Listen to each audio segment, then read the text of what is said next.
നമ്മുടെ ജീവിതശൈലിയിൽ വന്ന മാറ്റങ്ങൾ അനാരോഗ്യകരമായ അവസ്ഥ സൃഷ്ടിക്കുന്നു എന്നുള്ളത് കൊണ്ട് തന്നെ ശാരീരികവും മാനസികവുമായ ആരോഗ്യം നിലനിർത്തേണ്ടത് ഇന്ന് വളരെ അത്യാവശ്യമായ ഒന്നാണ്.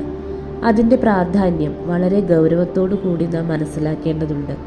2015 മുതൽ എല്ലാ വർഷവും ജൂൺ 21 അന്താരാഷ്ട്ര യോഗാ ദിനമായി നാം ആചരിക്കപ്പെടുന്നുണ്ട്. ഇന്ത്യ ലോകത്തിന് നൽകിയ സംഭാവനയാണ് യോഗയും ആയുർവേദവും എന്നതിൽ നമുക്ക് അഭിമാനിക്കാവുന്ന കാര്യമാണ്. 2014 സെപ്റ്റംബർ 27 UN ജനറൽ അസംബ്ലിയുടെ 69ാമത് സെഷനിൽ നടത്തിയ പ്രസംഗത്തിലാണ് നമ്മുടെ പ്രൈം മിനിസ്റ്റർ നരേന്ദ്രമോദി യോഗാദിനം എന്ന ആശയം മുന്നോട്ട് വച്ചത്. ഈ വർഷത്തെ യോഗാദിനത്തിൻ്റെ പ്രധാന ആശയം വൺ എർത്ത് വൺ ഹെൽത്ത് എന്നതാണ്. എല്ലാവരുടെയും നല്ല ആരോഗ്യത്തിനായി യോഗ ഒരു ശീലമാക്കുക എന്നതാണ് ഈ വീഡിയോയിലൂടെ എനിക്ക് നിങ്ങളോട് പറയാനുള്ളത്. Thank you.